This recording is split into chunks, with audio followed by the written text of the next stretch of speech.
मैं आज आपको इतिहास के महत्वपूर्ण पर्सनालिटी जिनका योगदान हमारे धर्म से लेके समाज से लेके राजनीति तक में बहुत ज्यादा पड़ा, उनके बारे में मैं आपको कुछ सारांश बताने आया। गौतम बुद्ध का नाम तो आप लोग सभी जानते हो। इनका जन्म कपिल वस्तु के राजा सुधोधन थे, उनके यहाँ हुआ था। इनकी अपनी माँ का नाम माया था और इनके जन्म के 7वें दिन इनकी माँ की मृत्यु हो गई। तब इनका लालन पालन इनकी सौतेली माँ गौतमी ने की थी। बचपन से ही इन्हें गृहस्थ आश्रम एवं विलासपूर्ण जीवन में बिल्कुल ही दिलचस्पी नहीं था, जिसकी वजह से इनके पिता काफी चिंतित रहते थे कि एक ही बच्चे और वो भी इतने धन दौलत, क्या होगा। काफी चिंता में रहते थे। उन्हें इस बात का भी डर था उनके पिता को कि कहीं ये गृह को त्याग न दे। और यही भय से उन्होंने इनकी शादी बहुत ही अर्ली एज में कर दिया। इनकी शादी बगल में ही कोलियगंज था।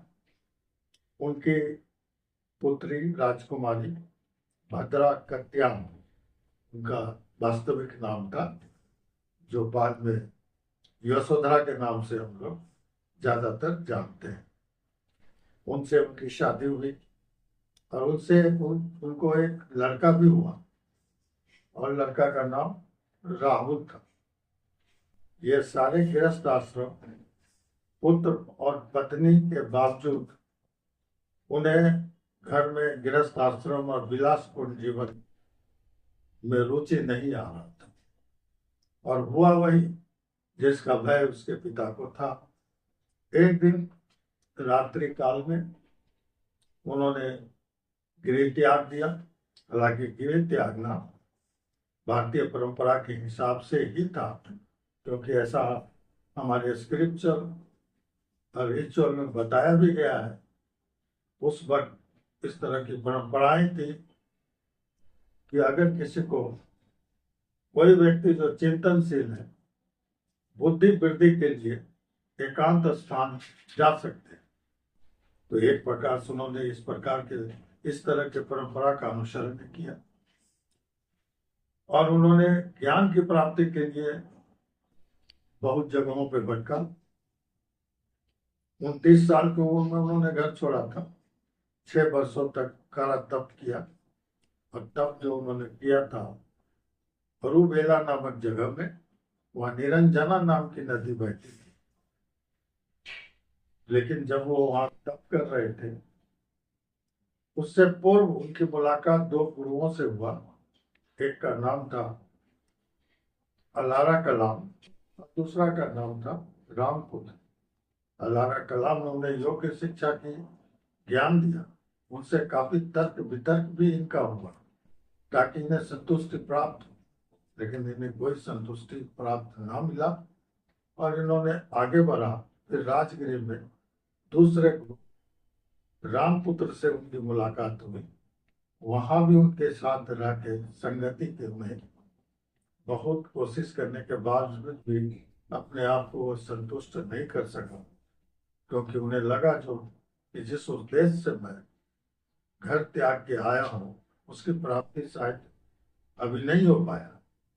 फिर करे तब उन्होंने पुरोवेला स्थान और निरंजना नदी के किनारे 6 वर्षों तक किया।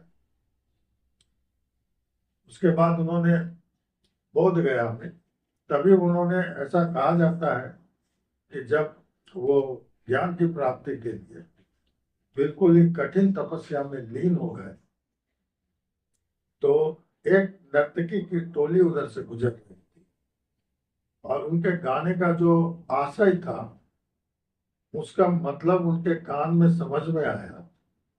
वो गाने में कहा गा रही थी कि किसी भी गिटार के तार को इतना ना ढीला करो कि बजे ही नहीं, और इतना कसो भी नहीं कि टूट ही जाए। अब बताएं, ये छोटी सी बात आए दिन कितनी बात हम लोग सुनते हैं, क्या उनसे ज्ञान आ रहा है पता नहीं चलता है, लेकिन गौतम बुद्ध साहब को तो ज्ञान की प्राप्ति करनी थी और ये बात उन्हें हर्ट किया।